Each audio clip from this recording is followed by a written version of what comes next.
ଆମେ ଯାଇଥିଲୁ ପ୍ରୟାଗ ନୁ ଆମେ ଗଲୁ ଅଯୋଧ୍ୟା। ଆମକୁ ଲାଗିଗଲା 48 ଘଣ୍ଟା ଅଯୋଧ୍ୟା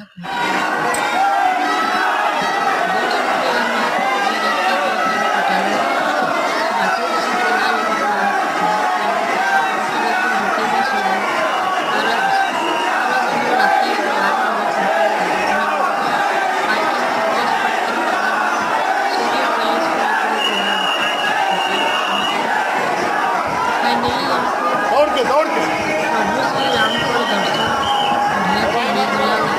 ଯେନ୍ତା ବି ଭଗବାନଙ୍କର ଇଚ୍ଛା ଥିଲା ଦର୍ଶନ ହେଇଗଲା। ଜୟ ଶ୍ରୀ ରାମ। ଆମେ ଅଯୋଧ୍ୟା ମନ୍ଦିର के ଲାଇନ୍ ଲାଗିଛୁ। ଏତେ ଭିଡ଼ ଯେ ଜନ ଗହଳି ଭିତରେ ନାଇଁ କହେ। ହାତ ପୁରା ରହିଗଲା। ମନ୍ଦିର ଭିତରେ ଠିକ ଗୋଟେ ଝଲକ ନ ବସ୍ ମହାପ୍ରଭୁଙ୍କୁ ଦେଖିବାକେ ଆମକୁ ଲାଗନୁ ଆମେ ପୁରା 2 କିଲୋମିଟର କିନ୍ଦ୍ରି ଥିମୁ ମନ୍ଦିର ଭିତରେ ନ ମହାପ୍ରଭୁକେ ଦର୍ଶନ କରବାର୍ ଲାଗି। ସେ ଭିତରେ ମୁଇଁ ବड़ा କଷ୍ଟେ